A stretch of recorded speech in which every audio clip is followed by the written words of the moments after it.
أهلا بكم يا جماعة في فيديو جديد. النهاردة عندنا سؤال غريب. إزاي الأسماك بتنام؟ يعني لو فكرت شوية، السمكة لا عندها جفون تقفلها ولا بتشوفها نايمة زي الكائنات التانية. طيب السؤال هنا، هل الأسماك أصلا بتنام؟ ولو بتنام، بتنام إزاي؟ تعالوا نعرف مع بعض. هل السمك بينام فعلا؟ الإجابة القصيرة هي أيوة، السمك بينام، بس مش بنفس الطريقة اللي احنا متعودين عليها. السمك ما عندوش جفون يقفلها، يعني مش بيغمض عينه وهو نايم، لكن بينام عن طريق إنه بيبطأ حركته جدا وبيستريح في مكان آمن. إزاي السمك بيحافظ على الأمان؟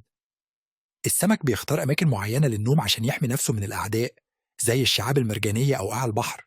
وفي أنواع سمك زي الببغاء السمكي بتفرز مادة مخاطية حواليها وهي نايمة عشان تبقى زي الدرع الواقي من الكائنات المفترسة.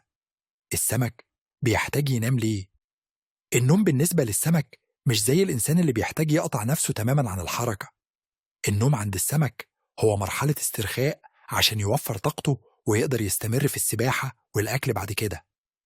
أنواع مختلفة من نوم الأسماك، في أسماك تفضل تطفو في المية وهي نايمة، وفي أسماك زي القرش بتحتاج تفضل تتحرك عشان الأكسجين يوصل لجسمها وهي نايمة. يعني كل نوع سمك ليه طريقته الخاصة. الأسماك عالم غريب ومليان أسرار، ودلوقتي عرفنا إن السمك بينام بطريقته الخاصة اللي تناسب حياته تحت المية.